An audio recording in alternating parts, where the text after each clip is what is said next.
Bonjour et bienvenue dans cette vidéo qui va vous expliquer comment utiliser en allemand les petits mots qui correspondent à notre si en français et le quand. Il y a en effet 4 mots qui correspondent à ces significations-là.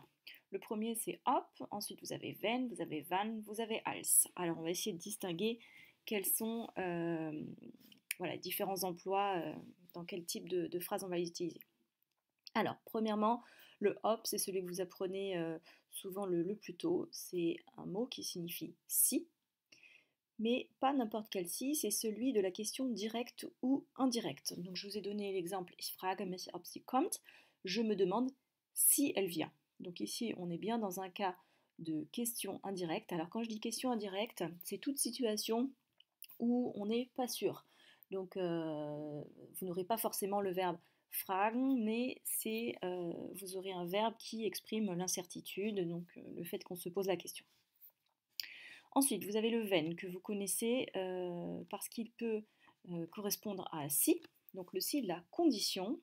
J'ai mis un premier exemple, wenn die Sonne scheint, gehe ich spazieren. Donc, si il fait beau, si le soleil brille, j'irai me promener. Donc, il faut qu'il y ait la condition du beau temps pour qu'on aille se promener. Dans ce cas-là, vous voyez, comme pour la phrase du dessus d'ailleurs, que c'est un mot qui crée une subordonnée, donc un subordonnant avec conjonction de subordination avec le verbe à la fin de la proposition subordonnée. Vous remarquerez également au passage que quand on commence par la subordonnée, hop, le verbe se met à la deuxième place ici. Autre emploi de wenn, c'est celui qui correspond à quand, dans le sens chaque fois que, donc dès qu'il y a une répétition. Meldet sich jedes Mal, wenn kommt. Le jedes Mal n'est pas obligatoire, hein, mais je vous l'indique ici. Donc il se manifeste, il m'appelle chaque fois qu'il vient, ou quand il vient, tout simplement, hein, si vous enlevez le jedes Mal. Donc idem, cet emploi de wenn crée une subordonnée, donc verbe à la fin. Un autre quand, c'est le wann.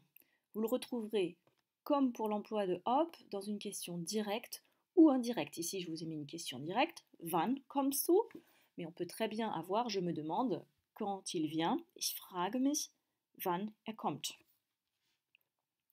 4. Als. Als, c'est un emploi, un mot à ne pas confondre avec le as anglais. Donc ici, il s'agit de quand. Et à l'inverse de wenn, c'est quand nous décrivons une action unique dans le passé ou dans le présent historique, et quelle que soit la durée de l'événement. Donc quand vous avez quelque chose qui ne se produit qu'une seule fois, vous utiliserez als. Exemple, als ich klein war, wollte ich Astronaut werden.